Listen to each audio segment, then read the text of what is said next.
Soy Rocío Villarreal y esto es Capacitadas, el podcast. Capacitadas, el podcast con Rocío Villarreal.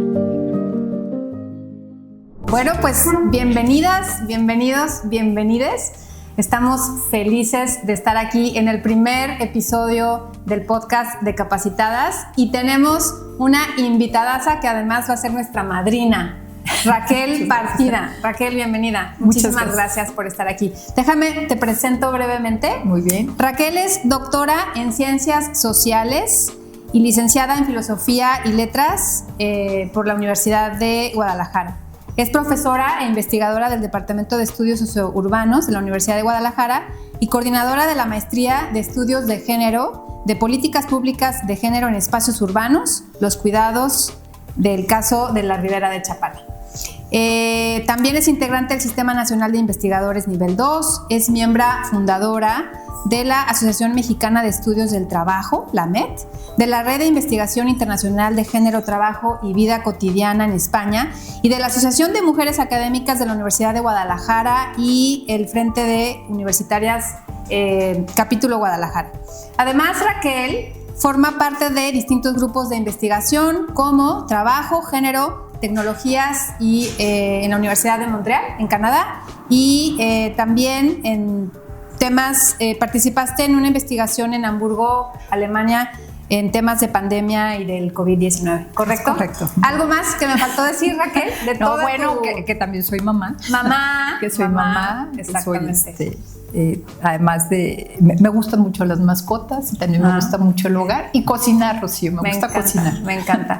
Oye, yo a veces cuando me preguntan cómo me defino, yo digo malabarista profesional, ¿no? Porque tenemos muchas esferas en el aire cuando las personas que trabajamos, ¿no? Las mujeres que trabajamos sobre todo.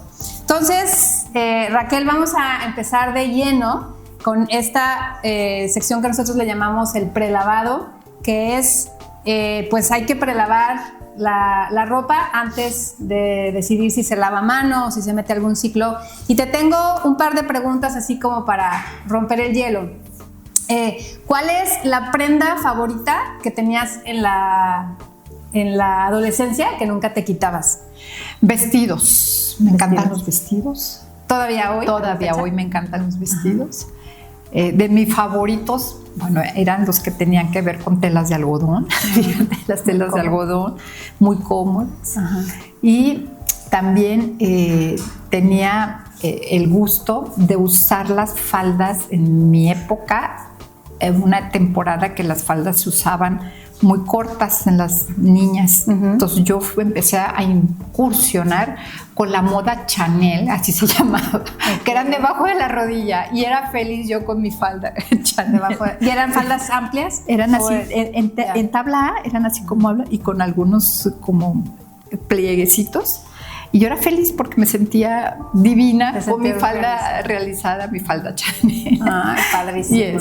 Y no la soltaba, y entonces era así como de mis prendas favoritas.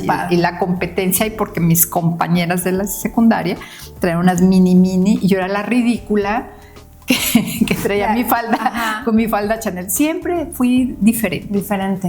Me encanta, me encanta. Tengo una hija que tiene 10 años y yo le digo, es que es padrísimo ser diferente, ¿no? O sea, marcar claro, la diferencia. Sí. Oye, Raquel, y cuando eras adolescente y estas faldas que usabas y que te hacían sentir divina, ¿quién las lavaba en casa? Pues fíjate que yo tuve la suerte de mi casa, de mi familia.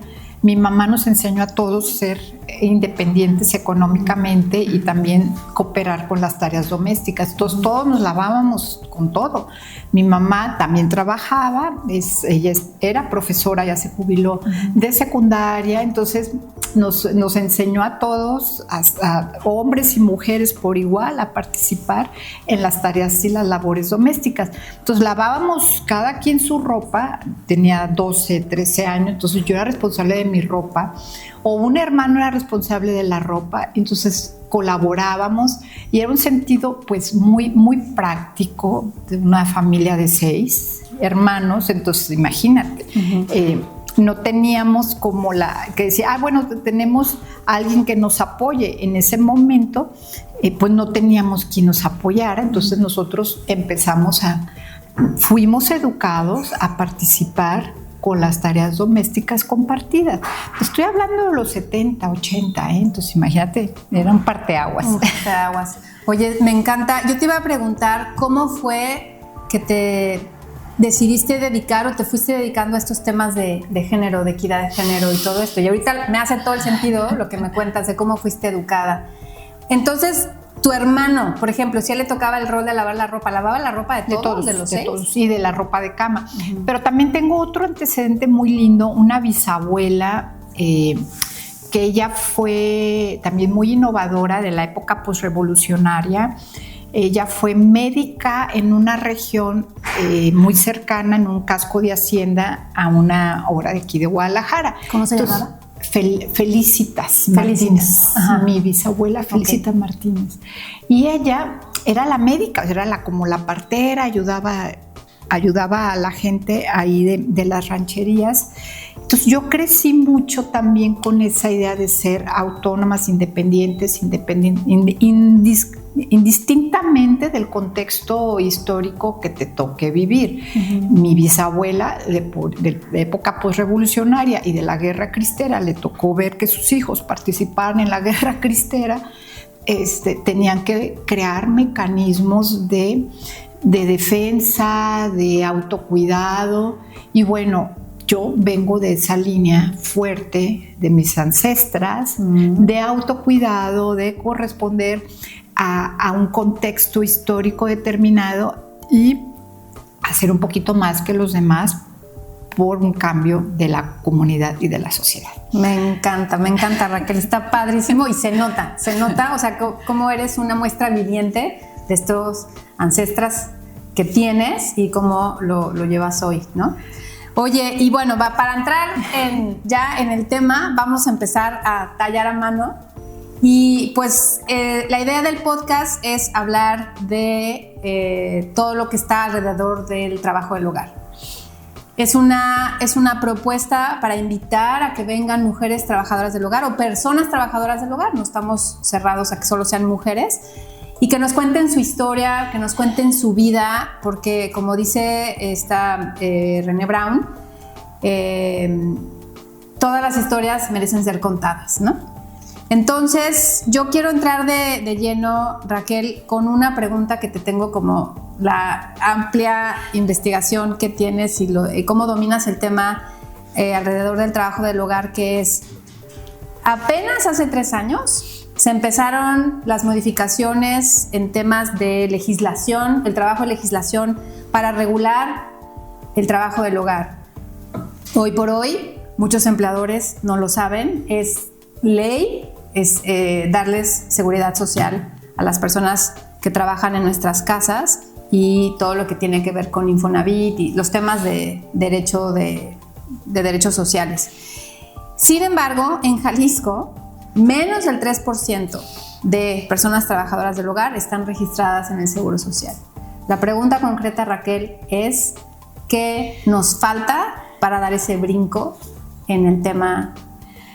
Bueno, muy importante y muy inteligente tu cuestionamiento, Rocío. Tiene que ver con toda una trayectoria histórica del trabajo de servidumbre, de cuidados y de niñeras que hemos tenido aquí en Guadalajara, en Zapopan.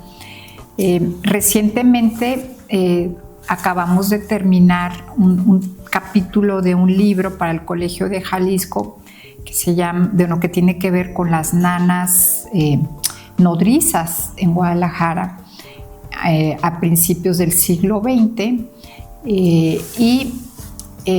el concepto para no ser tan abstracto, el concepto de trabajo de servidumbre en América Latina, una vez desde España se tenía dividido muy claro quiénes eran las criollas, las mestizas y quiénes estaban dedicadas a las tareas del hogar y a las tareas de domésticas y se contrataba a gente históricamente para hacer esas funciones. ¿Qué funciones había? La empleada, la criada, así le llamaban, es muy fuerte. Qué fuerte. Le llamaban las nodrizas. La diferencia entre una criada y una nodriza era así como abismal, porque la criada era la que limpia, barre, trapea y demás, y la nodriza es la que amamantaba, le daba la leche de ella al bebé de la señora criolla o la señora mestiza. Entonces, históricamente hay un proceso clasista en nuestro país y en Jalisco que diferencia muy bien esas tareas, Rocío. Sí. Entonces, tú te vas a la Nueva España y eran clarísimas las diferencias. ¿Quiénes hacían las tareas de servidumbre o de nanas o de nodrizas? Pues eran las mujeres de los pueblos originarios o viudas o sea, alguien que había tenido complicaciones en su vida. Entonces, esto se convirtió en una posición de clase social bien marcada y bien diferenciada. Históricamente, o sea, no lo inventamos actualmente, sino que ha sido un proceso desde la época de la colonia, posteriormente la independencia, en la intervención francesa, la que empieza a cambiar un poco con la intervención francesa, la emperatriz Carlota, que era una mujer que tenía ideas muy liberales del siglo XIX, era muy racional, tenía una educación, y empieza Carlota a generar como espacios en donde todas las mujeres de este país, creadas o no creadas, criollas o mestizas, puedan participar en la educación, y abre las escuelas públicas para todo tipo de educación. La educación de las niñas y adolescentes del siglo pasado, pues era para las criollas y mestizas.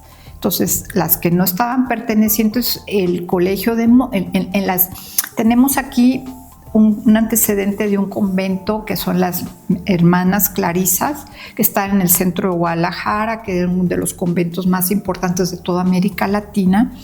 Y ellas tenían, las chicas que estaban en el convento, tenían su séquito de servidumbre que les atendiera a ellas. Entonces, tenemos una historia y un pasado, Rocío, muy clasista, muy diferenciado racialmente con las tareas que contratamos y que son pagadas. Entonces, cuando llegan las iniciativas del siglo XXI, que esto es una iniciativa respondiendo un poco a tu pregunta, del siglo XXI, pues choca, porque dices, bueno, si nosotros históricamente siempre hemos sido clasistas, racistas, ¿cómo ahora le tengo que pagar? ¿Por qué tengo que ver por el bien común de la que históricamente ha sido normalizada las desigualdades? Entonces choca, o sea, culturalmente, si tú te vas a la Ciudad de México, a cualquier entorno socioeconómico más o menos elevado en este país, están muy diferenciadas. O sea, tú ves a las señoras en la Ciudad de México, en Polanco, Santa Fe, las ves, las diferencias en el uniforme, o sea, como si tú eres de allá y nosotros somos las criollas, las güeras Rodríguez, una señora históricamente monumental. Y hay ese problema racista, clasista muy fuerte en las entrañas de las estructuras sociales de nuestro país. Entonces, cuando llegan estas nuevas iniciativas, a mí, claro, yo aplaudo y participo, y tú ves en los chats de las colonias, de las comunidades, es una situación de acoso, hostigamiento, violencias laborales, discriminación terribles, como las del siglo XIX o principios del siglo XX. O sea, como en principios del siglo XX había esas discriminaciones terribles en la posguerra de la Revolución Mexicana, en la posguerra de la Revolución Cristera.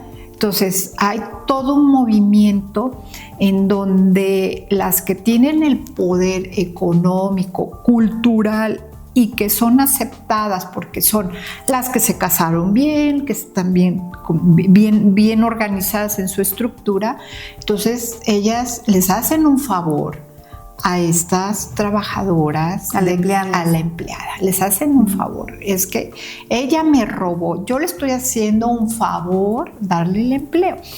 Y sí puede ser algo, es muy complejo, Rocío. Yo aplaudo mucho este podcast para ir creando y quitando la venda de los ojos de la doble moral de las empleadoras. Las empleadoras son muy, muy poco amigables, muchas empleadoras.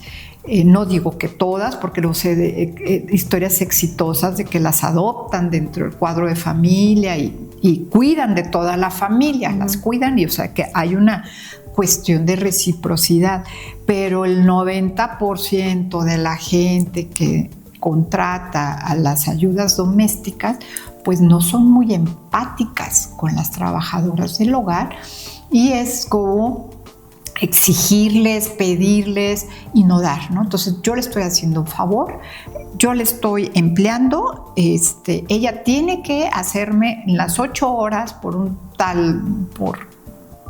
no sé, ahorita yo sé que por 4 horas son 500 pesos más o menos, no sé ahora cómo estén las tarifas, pero la gente no quiere pagar, la gente siente que como no es un trabajo reconocido socialmente, es un trabajo muy precario, muy putre, como dicen los españoles. ¿Muy qué? Putre.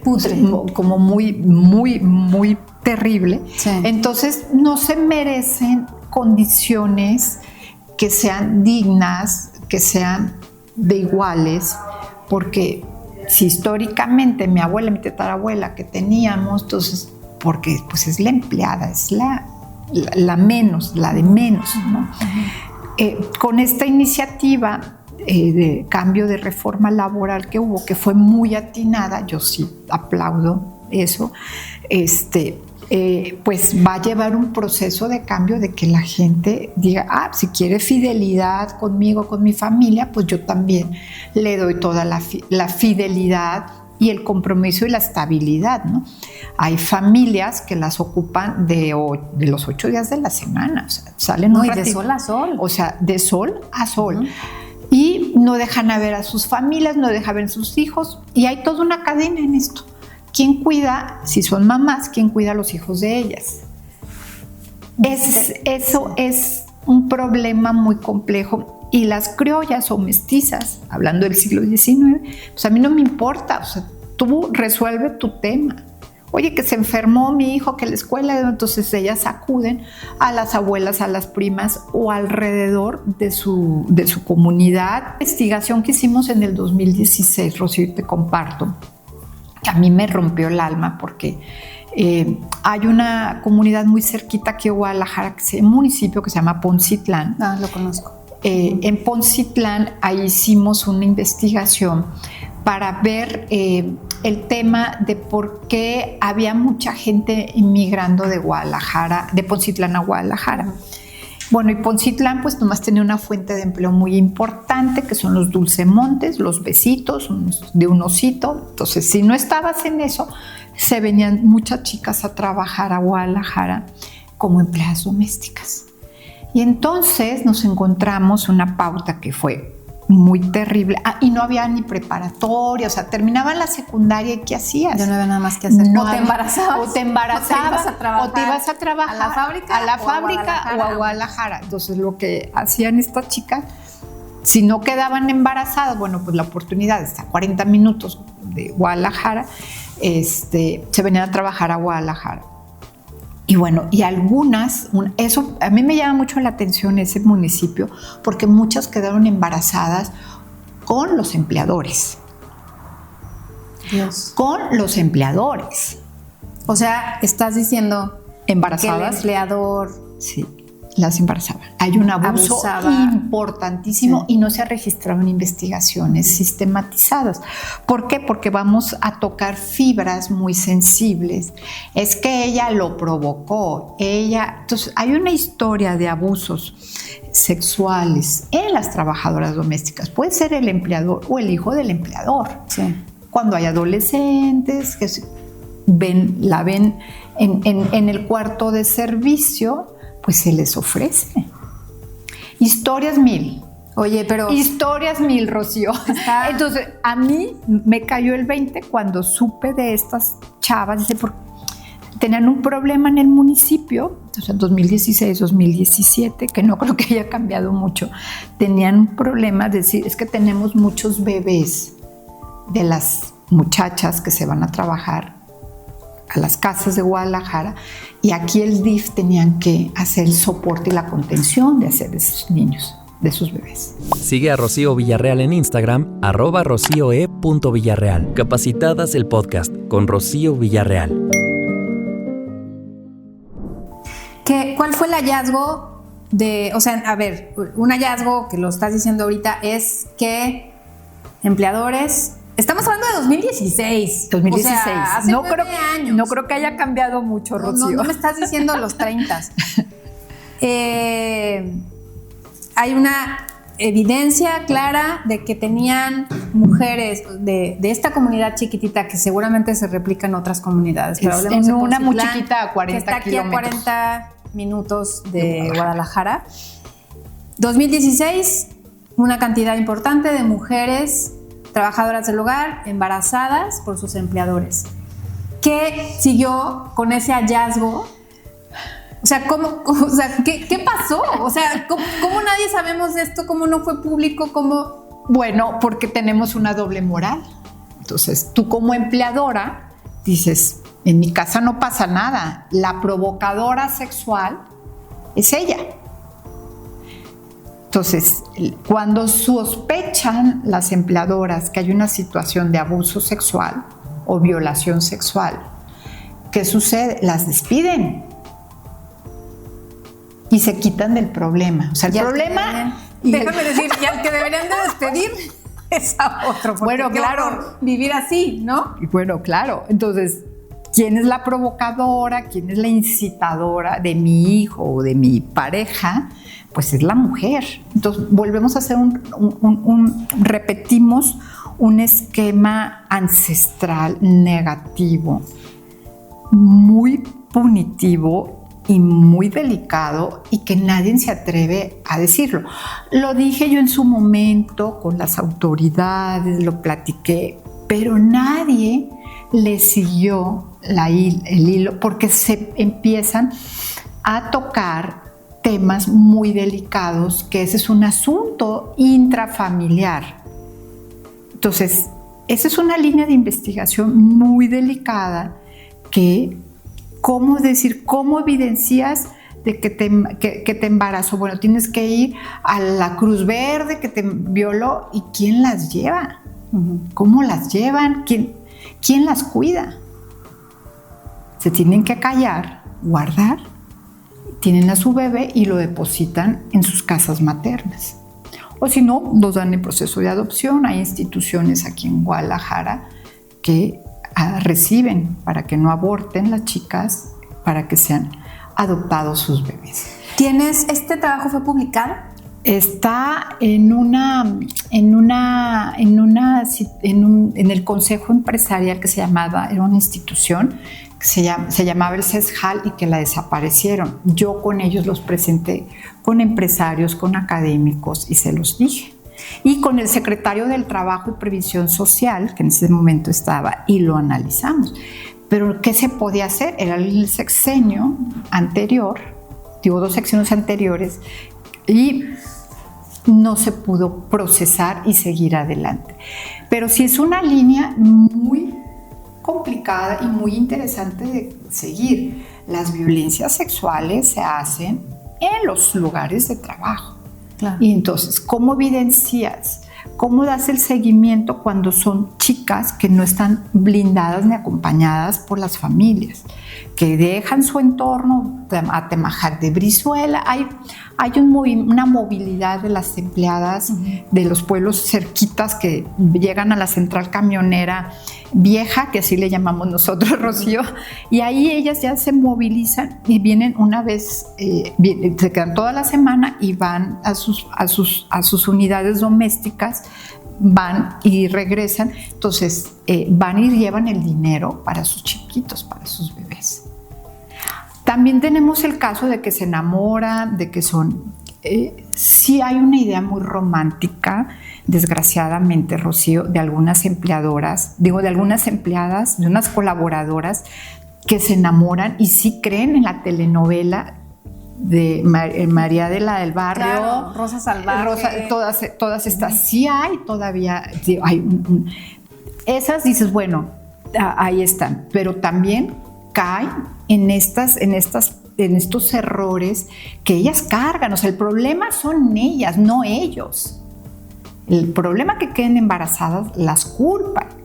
Imagínate el dolor y la situación que es cargar con una culpa porque tú trabajaste, porque te vas y te metes con una familia a tratar y resulta que sale esa situación. Entonces, ¿qué haces? Entonces, cuando las corren o ellas mismas deciden retirarse. Es bien delicado, es muy triste, y yo como veo en los chats de las colonias y de las torres, sigue siendo lo mismo. Son las rateras, son las provocadoras, son y volvemos con un discurso y un argumento que devalúa, que margina y discrimina. No dudo que también haya las negativas, como en todo, ¿sí? Pero lo otro, por eso la ley, el dar de alta a una trabajadora en el IMSS, en Seguro Social y en el Infonavit, les da pavor. Porque al empleador. Al empleador, claro, a la empleadora o al empleador, porque te puede denunciar. Tú puedes decir, la corro y no hay ninguna relación de trabajo. ¿Cuál? Y ya con tu IMSS, ¿cómo no ve relación de trabajo? Mire, señora, aquí está. Entonces, es una manera de evadir la legalidad y la impunidad. O sea, es una cuestión de impunidad. Me estoy yendo en un caso muy concreto, no le he seguido la línea, que ya me diste podcast, ya me dices como, voy a tener que regresar a eso. Porque no se va a poder quedar así, Raquel. O sea, nuestra madrina del podcast, el episodio número 1, o sea, estás hablando, o sea, te fuiste duro, directo y a la cabeza. O sea, está mucho más complejo de lo que la mayoría de los empleadores pensamos, ¿no? Es muy complejo. Yo noto, hace 7 años fundé Capacitadas y noto una desigualdad gigante que es parte de por qué existe Capacitadas, que es dignificar, profesionalizar, acompañar, inspirar, apoyar a las mujeres que se dedican a este oficio que es tan importante. Pero ya no tengo más palabras que decir con esto que estás diciendo, Raquel. O sea, es algo delicadísimo, gravísimo. No nada más es, pues, ¿cómo le hacemos para que les demos seguridad social? O sea, ¿qué hacemos con ese tema tan complejo? Cuando hay violación y acoso y hostigamiento sexual. Yo creo que Capacitadas puede ser algo muy positivo, dar cuenta no a las empleadoras, porque las empleadoras sí siempre van a estar en su posición de clase social y discriminación y racial, pero sí a ellas, a las chavas que trabajan, las trabajadoras, qué hacer en el caso que esperemos no les toque, pero que Capacitadas también les dé esas herramientas que hacer, y no podemos negar que no existe, porque existe. Ahora, habrá gente que nos esté escuchando, empleadoras, empleadores, que digan, que estén tan asustados como yo, o estén en contra, pero no me importa. Y que digan, o sea, ¿cómo le hago para apoyar, a dignificar a la persona que trabaja en mi casa y a reconocer este oficio, ¿no? O sea, es un baldazo de agua fría lo que nos estás dando Revelando. en este momento, revelando. Y bueno, eres investigadora, tienes la información. Yo por eso te preguntaba si estaba publicada para poner la liga en el podcast, para que si alguien dice, no, esta señora está inventando, si está esta información disponible, si nos la pudieras compartir.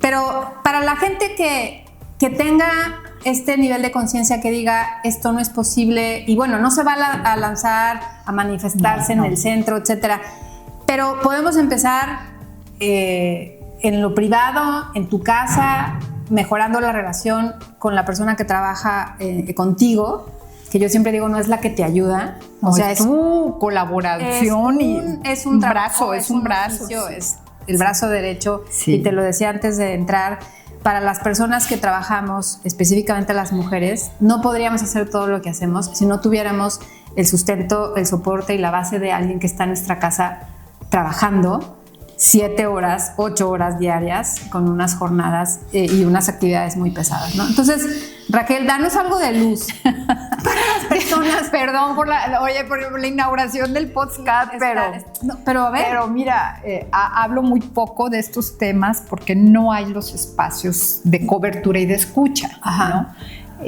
Cuando hicimos esto para el gobierno del En Paz Descanse de Alfaro, de Aristóteles Sandoval, ya lo ando matando al Alfaro, el pobre. Es que es otra historia. Sí se trató de generar una política pública al interior con este consejo empresarial de CESJAL. Se habló con el presidente municipal, que era el dueño de Dulces Montes, y como crear como políticas de contención con el DIF, pero ahí se guardó, está la carpeta guardada o la información guardada. Esto que yo les estoy revelando y les estoy compartiendo no solamente ha sucedido en Guadalajara, sucede en México, sucede en Chile, en América Latina. Sí. Y si fuéramos más acuiciosas, tú lo puedes ver también en aquellas trabajadoras migrantes que se van a cuidar personas a Estados Unidos, también tiene ese tema. Y algo que encontré y más revelador, y me vas a correr de tu podcast, en la investigación que desarrollo, que estoy concluyendo en la Ribera de Chapala sobre los cuidados, los extranjeros que vienen expatriados a ser cuidados también hacen abuso sexual de sus cuidadores o sus cuidadoras. ¿Cómo evidencias eso? Eso es metodológicamente, uno recibe la información, entrevistas a algunas personas, no es la latente, pero existe, o sea, existe de manera normalizada que el que te cuida, el que hace las tareas domésticas, pues también se ven a veces forzados y obligados a tareas sexuales. Entonces, hay un caso muy revelador en la ribera que yo le llamo Chapala, San Antonio, Tlacayapan, Ajijic y Jocotepec, que es donde están como el 70% de casas para los cuidados y los enfermos expatriados. Y en este 70 casas, pues se ha sabido de casos de que sus clientes pues abusan. Sus empleadores, digamos. Sus empleadores extranjeros también abusan de las cuidadoras, de las limpiadoras, hombres o mujeres, porque también ahí hay mucho cuidador varón. Entonces también eso ha sido muy complejo, ¿no? Eso es reciente. Esto es reciente, calientito. ¿Cómo ha salido del horno, digamos? Sí, bueno, o sea, ¿todavía se está cocinando o ya salió la investigación? Ya salió la investigación, pero la parte sexual, bueno, ayer mandé el capítulo para publicar, que ya va a salir publicado.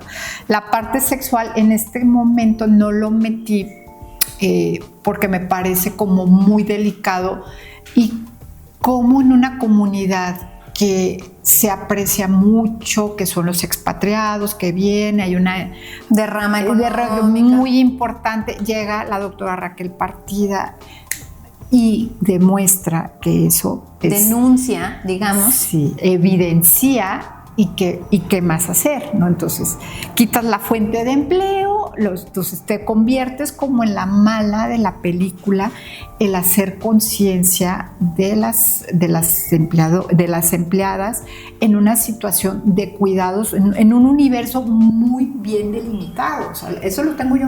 Son 70 casas de cuidado que nos llaman home care.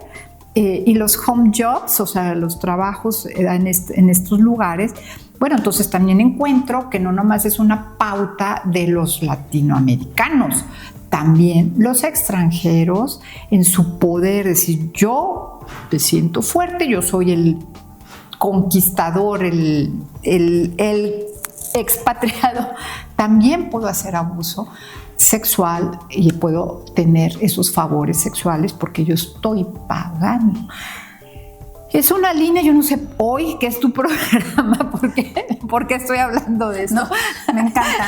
Este es el foro, este es el espacio y este es un podcast para mujeres valientes que vengan a hablar de estos temas, ¿no? Y de las situaciones que exactamente. Luego. Entonces, entonces yo digo, no es una cuestión que sea única para los machos mexicanos o los machos tapatíos.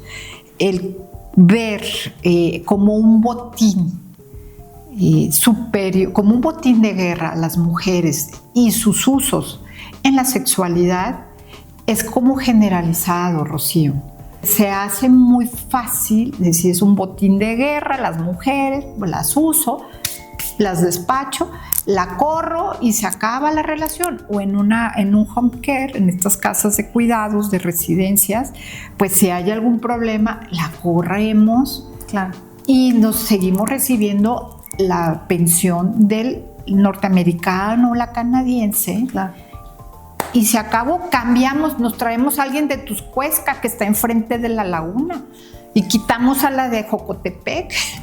Ya. Eso es lo que me preocupa, Rocío. Sí. Perdón que no te... No, eso es alarmante. Para mí eso es lo que creo que hay que poner focos, red flag.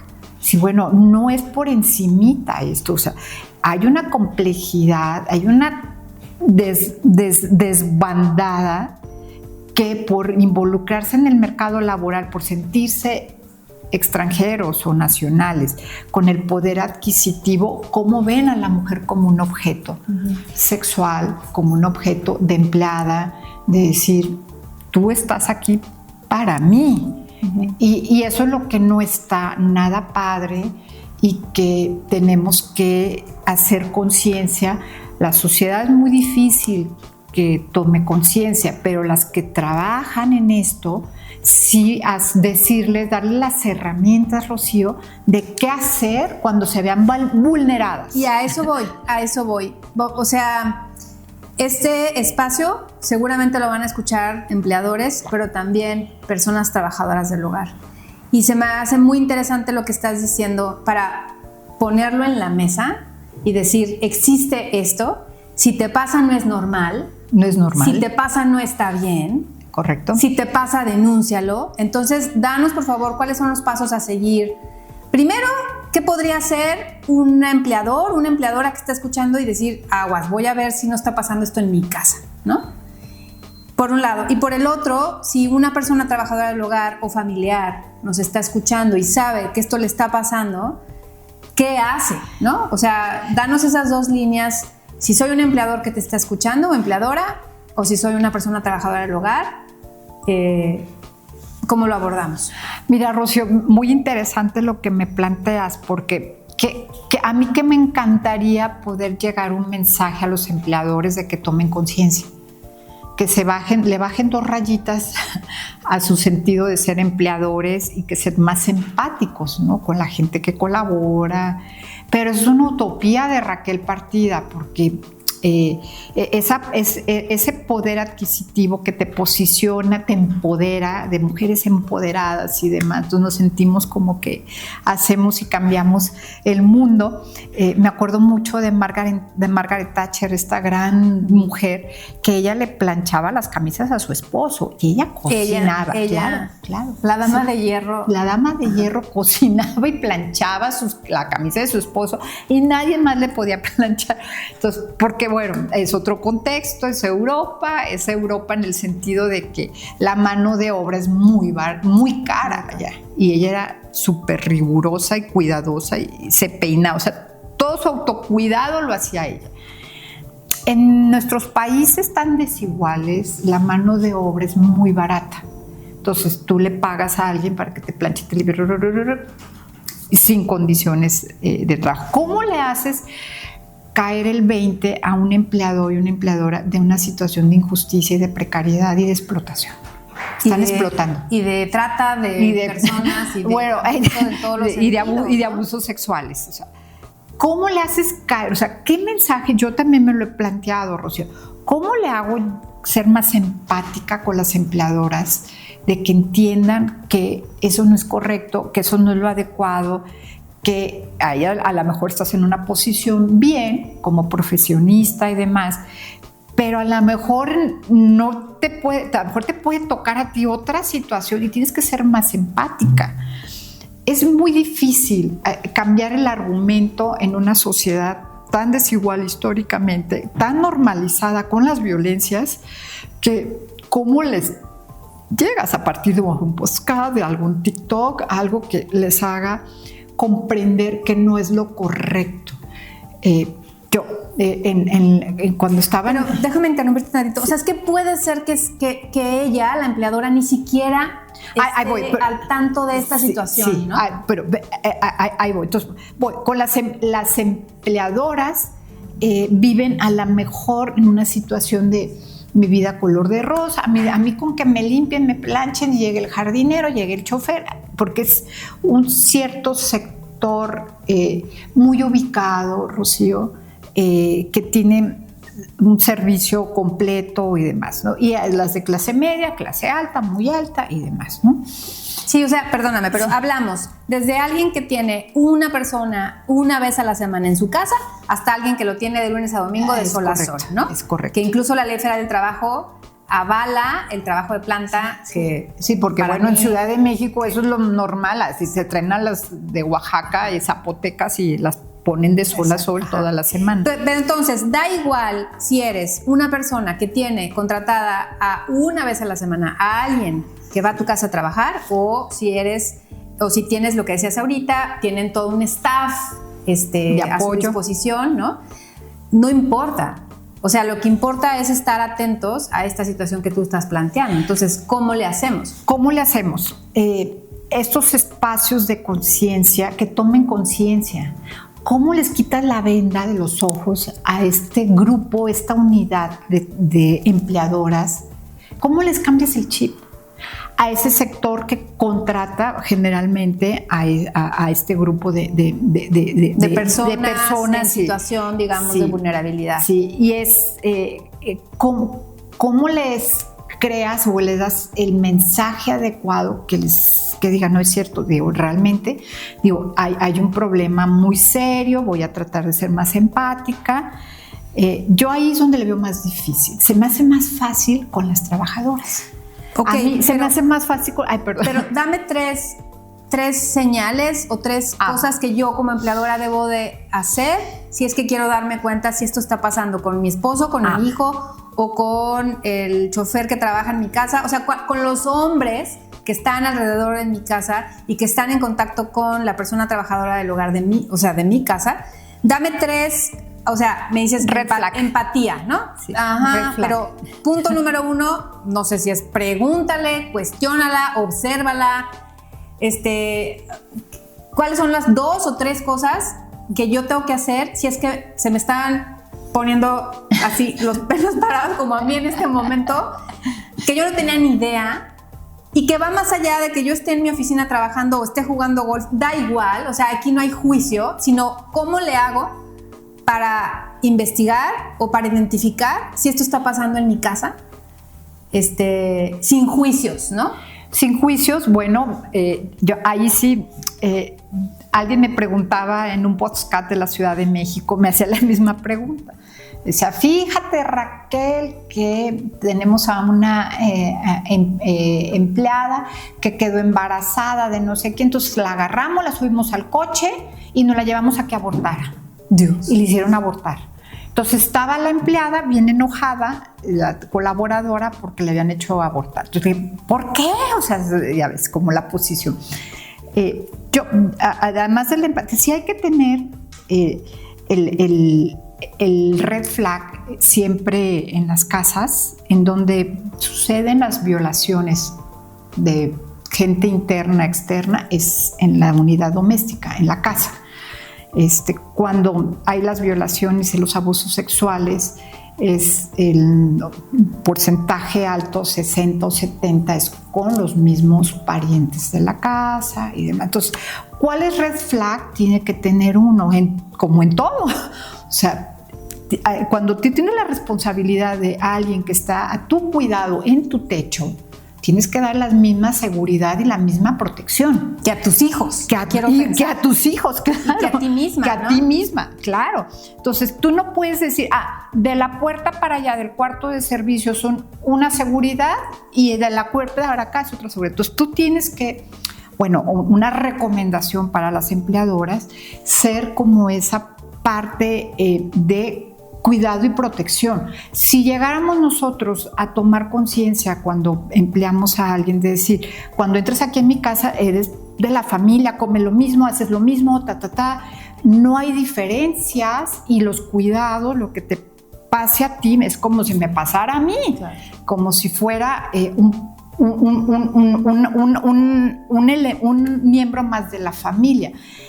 Eso no sucede, eso es como la parte utópica de Raquel y demás, porque la relación laboral es, ella es la responsable, ella es la culpable. Entonces, la red flag es platicar, conversar, escuchar las razones de ellas, de las colaboradoras, y estar como muy atentas en la red flag, como en todo, en una relación, en una vida de familia, de que estén las cosas bien, sanas y no tóxicas. Y entonces sí hay como hilos conductores, Rocío, de que uno tiene que estar al pendiente de todo para que funcione y que no vaya a haber una cuestión de abuso. Si tú te la llevas muy bien con tu pareja y platicas, oye, pues fíjate que cómo cuidamos, cómo protegemos para que nos vaya a suceder algo con mi hijo adolescente o con mi hijo veinteañero, como los límites, la educación, sí lo puedes conversar, pero tengo la impresión que eso no sucede mucho. Pues ya es la externa, ella es la externa, ella es la invasora, y si en mi núcleo familiar hay un invasor, lo rechazo. Rechazan a la colaboradora, pero va a llegar otra colaboradora y va a pasar lo mismo. Mientras no se llegue y se cuestione y se trate bien qué está pasando con la familia, comunidad, de cómo resolver la situación entre ellos, pues va a suceder con una y con otra y con otra, y vamos a tener una colección de trabajadoras que no son bien tratadas por sus empleadores o sus empleadoras. No sé, Rocío, por ahí. Eso es como red flag, sí. Entonces, ¿cómo me preocupo y me ocupo del tema, ¿no? Claro. Entonces es sí, hablarlo con mi pareja, observar el comportamiento de mi pareja y de mis hijos, y te digo, y a lo mejor de colaboradores, hombres que están alrededor. Y de ahí, ¿qué otra cosa puedo hacer como empleadora? Mantener esa comunicación de empatía, de que cuando ella se sienta sin juzgar y sin nada, amenazada, tratada, sí ser escuchada, a ver, sí atenderla. A ver, sí. Es como cuando te platica la hija, oye mamá, fíjate que me peleó con fulano, y tú eres empática y yo soy muy reactiva. ¿Cómo? Bueno, son los hijos, pero también las colaboradoras. ¿Cómo que te pasó eso? No, a ver, vamos a arreglar ahorita esta situación, agarrar el toro por los cuernos. Pero eso tiene que ver mucho con valentía, con estar consciente de que eso puede ser real. Claro. Puede ser real, y duele mucho, Rocío, porque entonces, ¿qué sucede? En ciertos niveles socioeconómicos locales, entonces lo que hacen es, o voy con el terapeuta, no, fíjese que mi marido No, o sea, estás hablando de un desastre absoluto, ¿no? Porque ¿cómo vas a poder seguir una relación de pareja así? Pero a lo que voy es, yo muchas veces digo, si ella que trabaja en tu casa está bien, tú estás bien. Y si tú estás bien, ella está bien. Claro. Entonces quizás será hacerla sentir y decírselo que tú y yo estamos en el mismo equipo. Es correcto. Correcto. O sea, me necesitas, te necesito, te ayudo, me ayudas. Tú y yo estamos en el mismo equipo y ten la confianza de venirme a decir, tope donde tope, lo que te está pasando en mi casa. Mientras estés las 6, 7 u 8 horas trabajando dentro de mi casa, que tenga la confianza de decirte lo que está sucediendo con sus mismas compañeras de trabajo, con los mismos compañeros o con tus familiares, ¿no? Porque a lo mejor puede ser el cuñado, el tío, el primo, no nada más las personas que viven en esa casa, ¿no? Claro, y algo que señalas tú es muy importante, es sí crear esa empatía, pero el 90% de los casos no hay esa empatía. Hay que ser también realistas. Sí. No hay esa empatía, es un problema, es una lastra, entonces las corren, son expulsadas. Entonces, eso es lo delicado. Déjame que hacer una pausa. Sí. Fíjate que la pregunta a los 64,000 incapacitadas es ¿por qué se fue? Me escriben, me llaman empleadoras y me dicen, Rocío, pero es que yo era muy buena empleadora, le daba seguro social, le pagábamos el aguinaldo, las vacaciones, la tratábamos, etcétera, etcétera, y se fue. Y no me explico por qué se fue. Bingo. Puede ser. Que haya algo que no se haya sentido segura ni blindada con esa familia. Sí. Y no solamente es el dinero, sino que es toda la seguridad, lo que te implica la responsabilidad de invitar y a colaborar a alguien a tu hogar, porque tú debes de cuidar su seguridad. Exacto. O sea, como si fuera... si se cortó con el cuchillo, pues la llevas al médico, oye, resuelves y o sea, la ayudas. No la expulsas o es tu culpa. O cuando te quebran la jarra y les cobran, o te quebraron el perfume y se los cobran. No, es parte de los riesgos laborales cuando hay cuestiones de quiebra. Pero ustedes como capacita pudieras seguir, preguntar la situación, no sé si las empleadoras tengan la confianza de decirte, oye,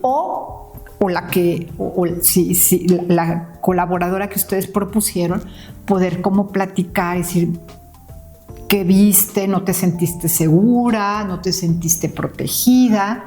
Y eso es una buena razón de no continuar. Claro.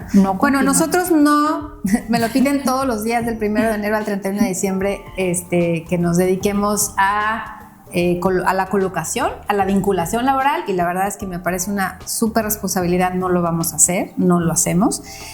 Y ahora, pasando al otro lado, del lado de las trabajadoras del hogar, 2, 3, 4 tips, porque me decías es más fácil de su lado, sí, ¿no? Más fácil. O sea, mándales un mensaje directo. Si eres trabajadora del hogar, estás escuchando este episodio y te das cuenta que no es normal y que no está bien que te abusen, ni psicológicamente, ni físicamente, ni económicamente, pero mucho menos sexualmente, ¿qué hago? Uno, encontrar las red flag de lo que es el abuso. O sea, las llamadas de atención. Sí, las llamadas de atención. No te pueden pedir fuera de tu horario que te levantes a las 2 de la mañana a hacer las quesadillitas al hijo o al esposo. Sí, o sea, señor, usted hágase o levante a su esposa, ¿no? O a su pareja, lo que sea. Tener como muy delimitadas las tareas es una relación laboral. Como cualquier relación laboral, tener muy delimitadas los horarios, debe de descansar, cuidar, para que cargue la pila y que esté bien. Y porque el ser humano necesita descansar, porque favor. no son las Rimbo, que son las que barren y trapean las maquinitas. Sí. No, son seres humanos y que tienes que cargar. La otra, que te pidan actividades fuera de tu rutina laboral, ¿sí? Que te diga, tráeme por favor y cierra la puerta y quédate conmigo a ver la televisión aquí en la cama. O sea, ya son... No, bueno, claro. Digo, porque ya en la cama te acuéstate conmigo, eres el empleador o el hijo del empleador de 15 años. Bueno, entonces vamos a empezar como a jugar a las luchitas, o sea, me tocas. Y de una cosa da la otra, ¿eh? y a lo mejor, claro, pues son seres humanos, todo el mundo pues juega, si ves, digo, entonces, se puede procesar. Que no se presten a esto de ven, siéntate aquí, vamos a cerrar la puerta. No, nada. O sea, nunca puerta cerrada. Nunca puerta cerrada. También el que cuando si son trabajadoras que se quedan toda la semana, su cuarto cerradito por precaución, si no se sienten ellas protegidas. A lo mejor puede estar con una familia muy linda y pueden entrar y salir y son relaciones con hábitos, como dice Pierre Bourdieu. Entonces con ciertos hábitos, entonces se tiene que regular, pero lo más importante es que se sientan ellas seguras. Y si si voy de entrada por salida a esa casa, igual, o sea, las mismas red flag. O sea, tú vas a trabajar, haces tus cosas, pero si ya el patrón te dice, quédate unas horitas más o ponme jabón en la espalda, que eso sí lo supe en un club.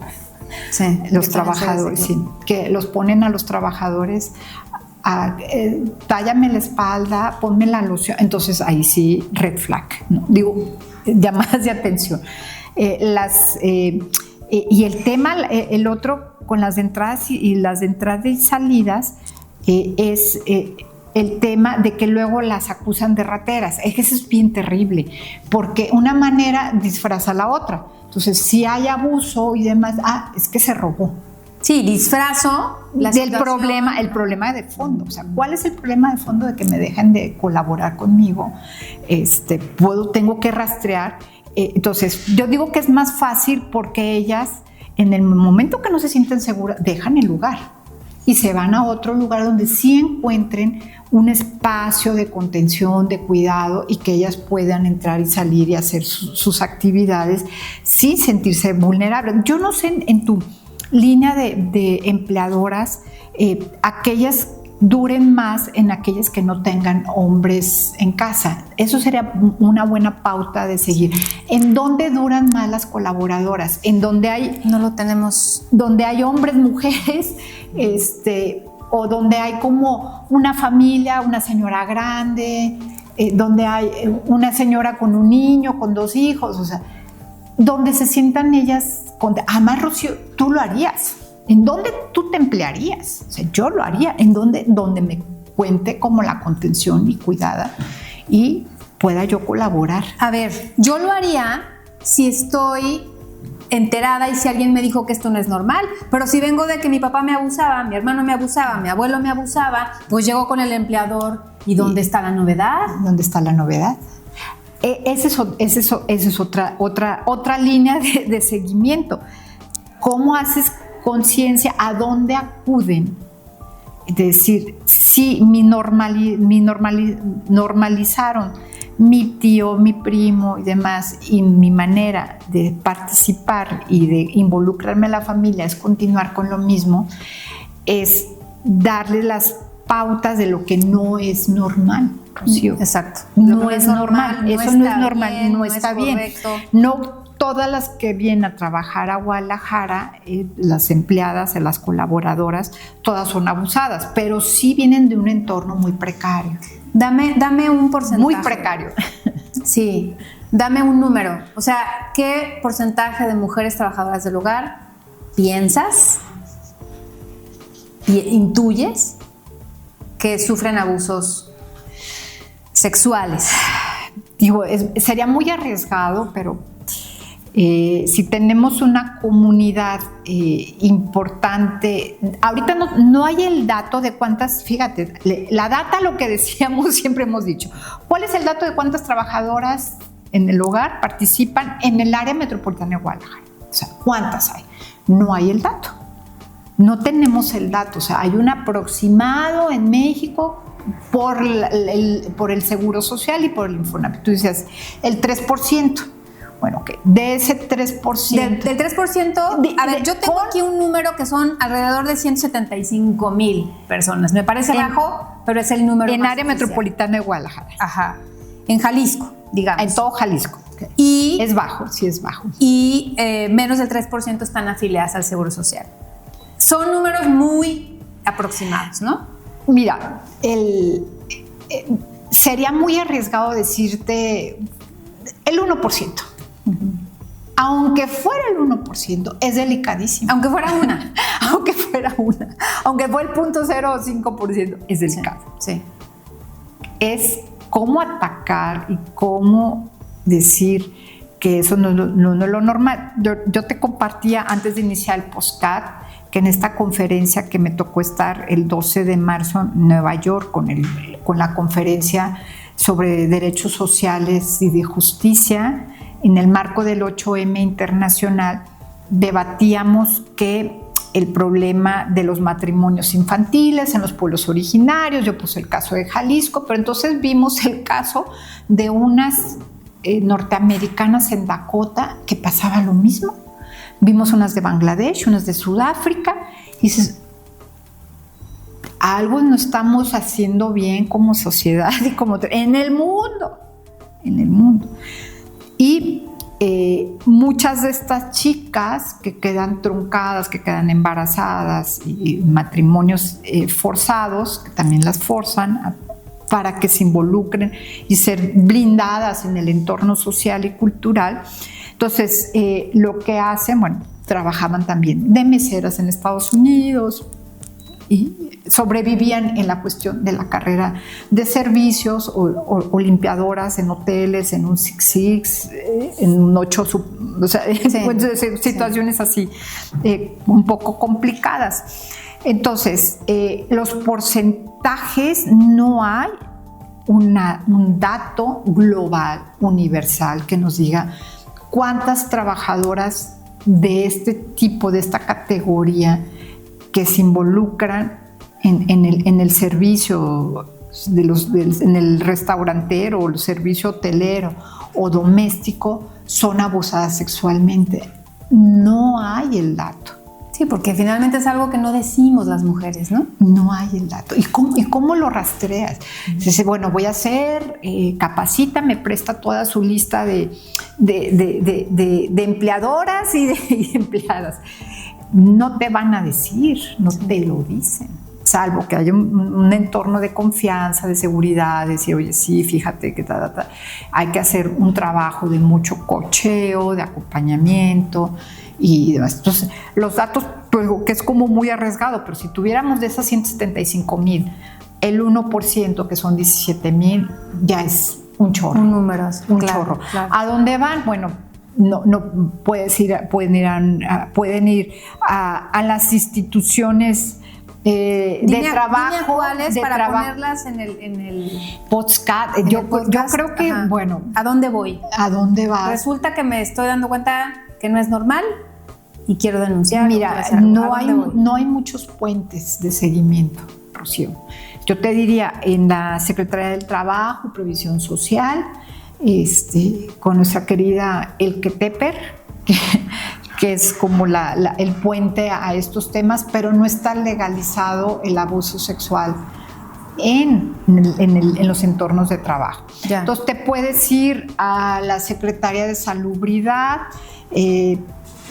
a que presentes que te revisen sexualmente, si fuiste violada, si fuiste tocada, pero eso tiene que ser en el momento. En el momento. No el mes pasado. Claro. Y la Secretaría de Igualdad Sustantiva entre Mujeres y Hombres no sé si tengan ahorita un lugar de denuncia, pues lo hay que platicarlo con mi querida Fabiola Loya, si hay un lugar, un puente de tipo de denuncias al momento, un 098 o un 030, no sé, donde puedan ellas decir, oye, está pasando esto, como un generador, es decir, sí estoy sufriendo violencia sexual, abuso en mi entorno de trabajo. Si yo ya vengo de uno de familia, entonces aquí estoy hasta pensando que instituciones como las de ustedes pueden ser ese puenteo de conciencia y de apoyar y de sumarles y orientarlas hacia dónde, claro, ¿no? y derivarlas a las instituciones, porque si tú no las derivas a una institución, se va a quedar como el típico caso de que ella es una mala trabajadora, el problema es ella. Claro. Y no salimos del siglo XIX, no salimos del siglo XVII, XVIII. Acuérdate que nuestras poblaciones, después de la conquista de los españoles, se agarraba a las mujeres de los pueblos originarios, se embarazaba y no pasaba nada. Sí. Es una tradición cultural. Nos estás dando una buena línea de investigación en Capacitadas, porque justamente aquí donde estás tú sentada voy a tener a mujeres trabajadoras del hogar para que nos cuenten su vida, para que nos cuenten qué les duele, qué les ilusiona, qué quisieran lograr, etcétera. Y creo que puede ser, si ellas lo permiten, una buena pregunta para hacer, ¿no? Más allá de que salga al aire o no salga al aire, sí, pues que ellas puedan tener la confianza para abrirse. Raquel, para ir cerrando, yo te quisiera invitar a que vengas a otro episodio porque hay muchísimo por hablar, o sea, es muchísimo lo que hay que decir del tema alrededor del trabajo del hogar. Pero ya como para hablar del tendedero, ¿no? O sea, ¿cuáles son los temas o cuál es la agenda que crees tú que está pendiente alrededor del trabajo del hogar? ¿Qué es lo que se tiene que trabajar? Yo creo, Rocío, que todo queda en la agenda porque no se ha resuelto nada. No se ha tocado, no se ha querido develar, sí, que hay ropa sucia. La ropa sucia, exactamente. Y la ropa sucia se queda en casa. Entonces, ¿cómo sacas esa ropa sucia públicamente? De decir, es que está sucediendo, tenemos el dato, el indicador cualitativo. Generalmente, cuando no tenemos datos cuantitativos, buscamos el dato cualitativo y justificamos la investigación, y es válido también, ¿no? Entonces, la ropa sucia se lava en casa y problemas internos, pues no es un problema público. Hace tiempo siempre se consideró, igual que la violencia de género intrafamiliar, es un problema público, no es un problema privado. Es un problema privado, no es un problema público, perdón. Entonces, lo privado, entonces te lo tienes que asumir. O sea, si tienes problemas con la pareja que te golpea o que te violentan, entonces te lo tienes que guardar culturalmente. Hasta 2012 eso se rompe, ya se hace. Los problemas privados se convierten en problemas públicos de la sociedad y los gobiernos deben de atender, ¿sí? ¿Qué quedaría? Generar políticas públicas de protección de hostigamiento y acoso sexual de las trabajadoras. Y ninguna ley en México existe que proteja a las trabajadoras domésticas o las trabajadoras del hogar o de los cuidados sobre las violencias sexuales. Claro. Es que entonces, es un tema, sí. Yo creo que eso sí queda en el tendedero. Exactamente. Oiga, trapitos al sol. Trapitos al sol, vamos a ver cómo sí, se blanquea, sí, esto, porque ni siquiera lo ponen. Claro. Ojalá que la Secretaría de Igualdad Sustantiva entre Mujeres y Hombres tome el toro por los cuernos y vayamos generando algunas iniciativas o propuestas de ley con las congresistas locales que vayan como resolviendo esa situación, que sí se penalice, de que sí al menos haya una instancia, así como está los institutos de las mujeres, con mi querida Sofía García, que es la directora, decir, oye, Sofía, ¿qué hacemos con los empleadores que abusan? Y no hay. No, ¿a dónde vas? ¿Vas a ir me abusó el empleador, vas al Centro de Justicia para las Mujeres cuando te hacen un protocolo larguísimo de unas bitácoras, 1000 bitácoras y 1000 procesos. Y eso es contra la pareja, no contra el empleador. Claro. Fíjate que uno de los motivos del podcast es visibilizar lo invisible. Y tú estás, bueno, o sea, anillo al dedo. Sí, exacto, anillo al dedo, bienvenida, madrina. O sea, este tema que es invisible a los ojos de la sociedad, pues es momento de sacarlo al sol, tenderlo y decir, aquí está este tema, ¿no? Raquel, pues muchísimas gracias. Bueno, muchas gracias por la invitación. No, gracias a ti. ¿Quieres cerrar con algún mensaje, alguna frase, algún dato? Yo sí creo, sí veo esperanza, Rocío. Creo que las empleadoras son más avispadas, que sí debe de haber un sentido de corresponsabilidad de lo que pasa en sus hogares, a quién contrata, cómo contratan, y que sean más empáticas. No dudo que haya colaboradoras que no sean buena onda y que no hagan sus dagas, pero sí que al menos aquellas mujeres que tienen el poder moral, adquisitivo, cultural, ser más empáticas y un poquito de humildad.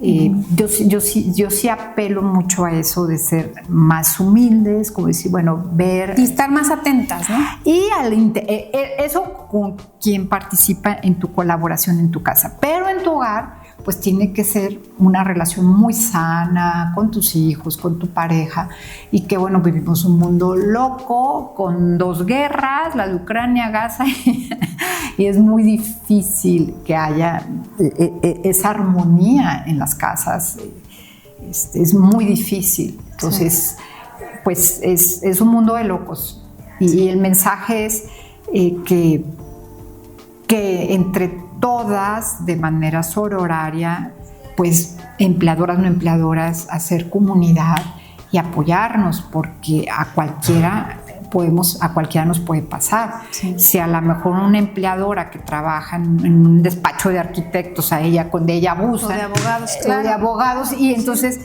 a veces las colaboradoras se convierten en la víctima.